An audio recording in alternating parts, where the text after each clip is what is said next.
happening there. I'm going to talk a little bit more about this when I talk about the investments that we plan to make our transportation to and from school better, faster, safer. But we know on the front lines are the people who are operating these buses. And I want you to know, along with a lot of legislators out here, and certainly members of the Board of Education and county commissioners, that we want to do better to keep you in the system and to keep you working. My proposal to the legislature was a 9.5% pay raise for bus drivers, along with a $1,500 retention bonus. I don't know what the General Assembly is going to do. One of the biggest problems we have is that we are waiting for the legislature to work to pass this budget. I know that many of these legislators sitting here really do want this budget passed and want the leadership to call them back to pass it. But we thought that we would get some firsthand information from you about and I'm sure the joys that come with driving a school bus, but also the challenges that you are facing, which I know are numerous right now. So I guess the first question I would ask is, tell me some of the good things and the bad things that are going on right now with you in what you're trying to do with driving the bus. And I'll start with you, sir, if you want. My name is Jabbar Duncan. I'm the operations director here at CMS. Some of the joys that I experienced is just the satisfaction of transporting students to and from school safely, but also being able to support my family, but also be able to provide a welcoming, safe environment for my drivers here at CMS. Hi, I'm Margaret Dixon. One of the main joys for me is meeting the different personalities of the children. That's basically my main focus, and getting them to and from school safely. I mean, I really love my job, so I can't say there's anything that's bad about it. Of course, you know, it's always talk of money. Everybody needs a little more money. Other than that, that's pretty much it. I would bet that higher pay would probably attract and keep more bus drivers in the system, when you think, from talking to some of your fellow drivers. Yeah, that's true.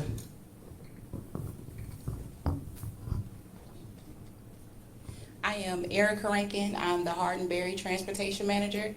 I work with all of our drivers here on the Wilkerson lot on the Hardin side. My joy is just to be able to see the buses get here and they roll out on time every morning. I definitely love seeing our kids' faces, seeing our buses roll in. Our drivers are happy. They get into the schools and they roll and make everything happen. So I appreciate my drivers every day. What are some of the challenges that you're seeing right now?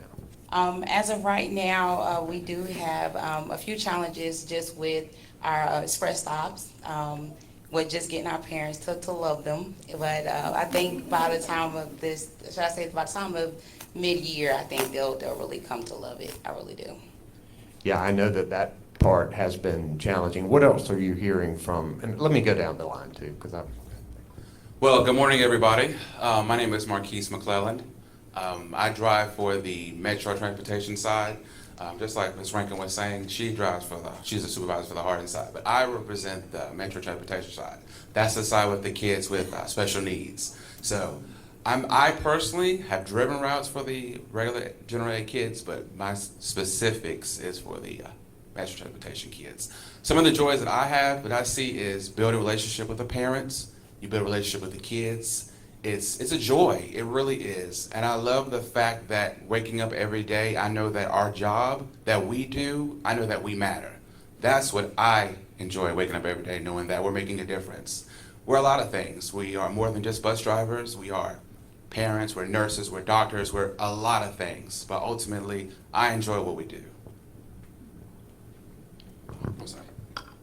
Hi, my name is Carla Douglas, and what I enjoy about my job is just interacting with the children every day. When they come out of the schools, just to ask them how was their day. When you engage with them and let them know that you care about what they done throughout the day, that just puts a smile on their face. And the next day they come out and they be, bus driver, you know I done such and such. Or, oh, I love it, I love it, I love it. And I give them a pound and, keep up the good work. And I just try to encourage them. So I just love just seeing them every day, just interacting with them, being able to talk with them and put a smile on their face. And they help me more than I probably help them. That's what they don't know. And you get an occasional hug. That helps me. That's great to hear.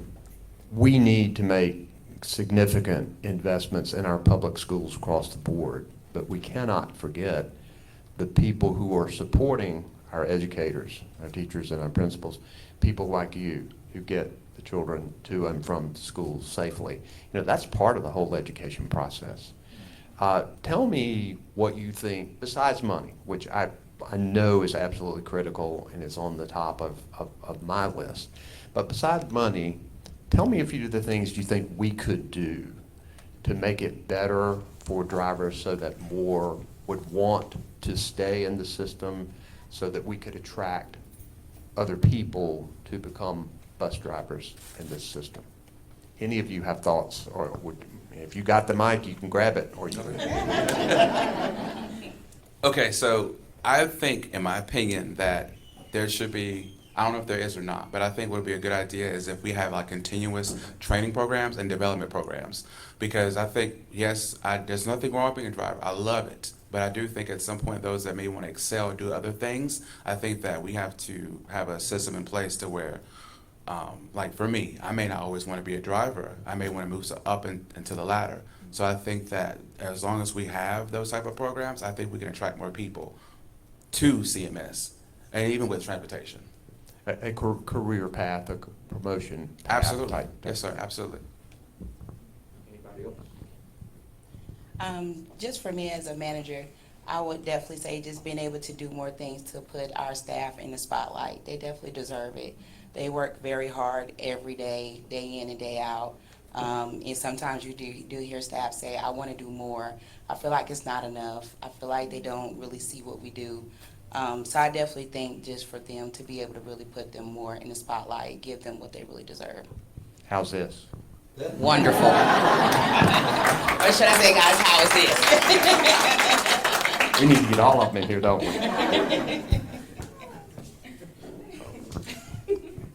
For me, it's just about giving them additional resources.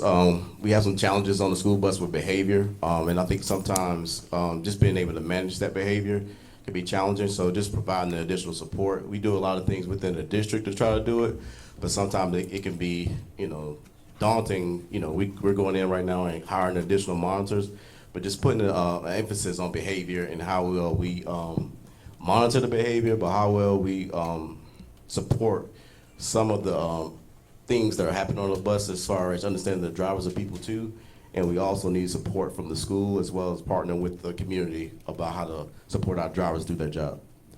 Tell me just one discipline and how you guys handle it in the training process, because we know discipline is important in the classroom and it can interrupt education. Discipline on a school board can interrupt somebody's safety, and both are important. But maybe talk a little bit about the training that you guys have and what you do talking with each other to try and deal with it, which I know can be challenging. Yes, sir, Governor. The training process now for drivers is about a 52-day turnaround from the time a driver or a person would come in and apply with the district until they actually can get on the road and transport students. We do spend at least 2 weeks of that time with, we have driver trainers hired specifically in CMS that train the drivers, not only on pre-trip inspections and the inner workings of the bus, but also spending that time onboarding them on how to deal with discipline problems. So we do kind of work through that, as well as kind of continuing education throughout the year on ways that they can do some crisis intervention and de-escalation techniques to avoid some of those, heated moments with students. Or in fact, last year we had quite a few incidents with parents or others boarding the bus, kind of engaging with the drivers and other students. So there's a lot of training that really goes into this process, and something that we're dedicated to offering for our drivers, especially our newer drivers. And I want to kind of add on to what Mr. Johnson's actually been able to input into the district as far as training. We have that 2-week training process now with our new drivers, but also we partner with them with star drivers now to go to the area for a week, additional week, while they're waiting to get their license or their CDL, because it is a long process. And they're actually getting hands-on experience with the students, as well as getting some mentorship with a star driver in that area that can help give them some advice. And just, it's hard to show up day one and be able to go in and first drive a bus, but also know how to deal with some of the challenging behaviors or challenging students that we may have. So just giving them some of those real world experiences is something that we've been putting in place this year. Others would like to respond to that? Any of you all? Okay. Well, let me say this to all of you. I am deeply and personally grateful for giving your lives to the children of North Carolina and for what you do. It is challenging work to even think about having the safety of, how many children on a school bus? 35? 40?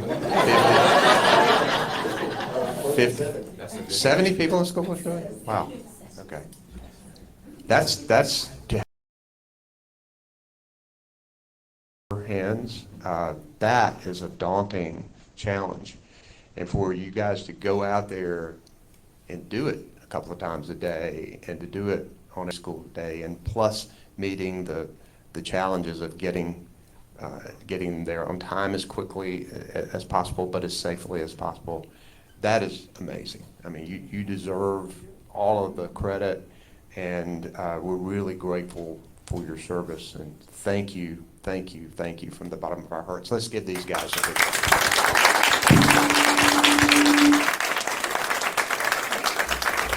I think now we're going to announce what we're going to do. So thank you guys very much for it. Let's get a picture of all of us if you want.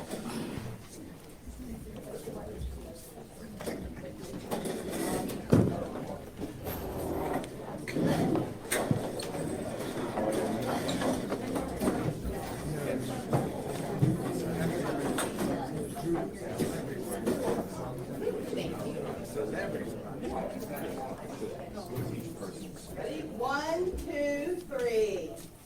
1, 2, 3. 1, 2, 3. Make sure everyone got the shot. She did well in school.